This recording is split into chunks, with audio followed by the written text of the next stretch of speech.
too much roll. So if you consider, say, Mac and Colin Montgomery, both sort of predominantly moving ways, definitely Colin Montgomery and Mac sort of moving around both ways, but pretty neutral. Monty's picked it up very much to P4. That's his way of doing it. Mac is deeper, lead wrist is flatter, slightly more bold than you see with Montgomery. Montgomery's lead wrist is a little bit more extended, just a touch. So one player's very upright at P4, one player's deeper at P4.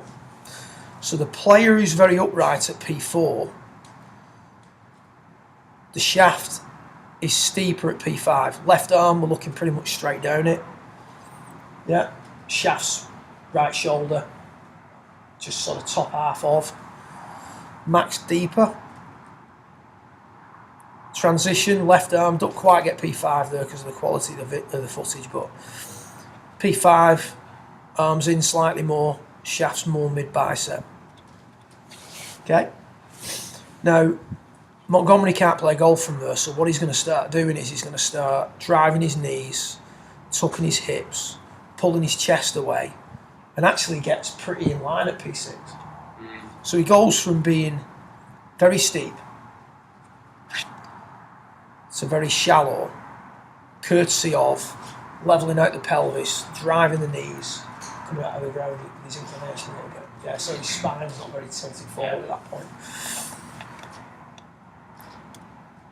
Mac's more opening up, isn't he? Both players are pretty in line at P6. One's done it through opening his body up and keeping his arms in, and the other's done it by the arms have been very much out, and then he's had to manipulate it with his lower body, so he's not as open. So at impact, Montgomery's angles are quite sort of square, pelvis hasn't really opened a great deal. Right heel's popping up a little bit more. Mac's more open.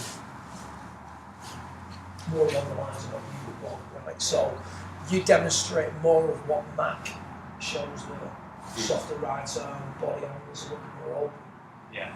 But if you get steep at P4, you're going to be steeper at P5, and therefore you're going to have to introduce elements of what Montgomery does, which is hips tucking under, left shoulder popping up, and that's going to tumble the club under too much for you.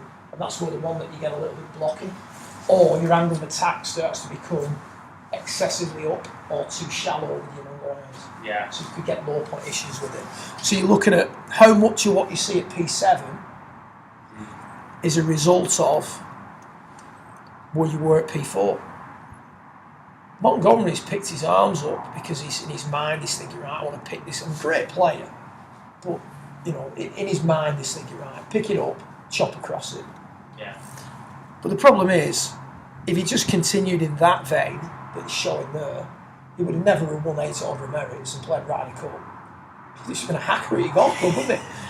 Now, Mac's gone deeper, which allows him to unwind without the fear of that club coming out too much and coming over the top of it. So he's got a tremendous amount of rotation, but the club doesn't really come out way in front of him and get steep at any point. Whereas Montgomery's got less rotation. Club now is going to come chopping in across the ball, steep. So he now has got to shallow it as he transitions. Great player. Made what he did work very well. No one can argue that.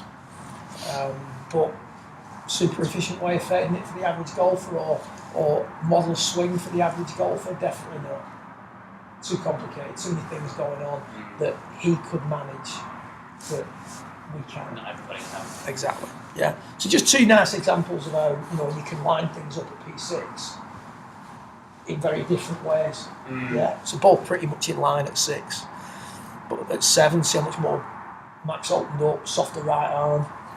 Montgomery's right arm's soft, but his pelvis is tucking under.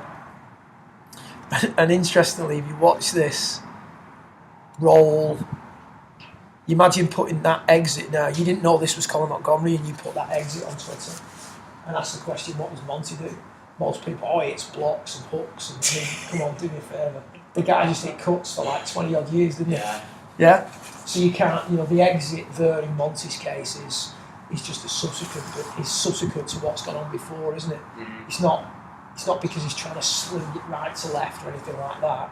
It's just a byproduct of how fast the pelvis was coming under. Yeah. Because of how steep he was at P4, how steep he was at P5, and then that's his way of shallowing things out. And then just, just looking, the finish is high, isn't it? But you warn me, you look at the finish, you follow it enough online, people would talk about Monty with an high exit hitting hooks.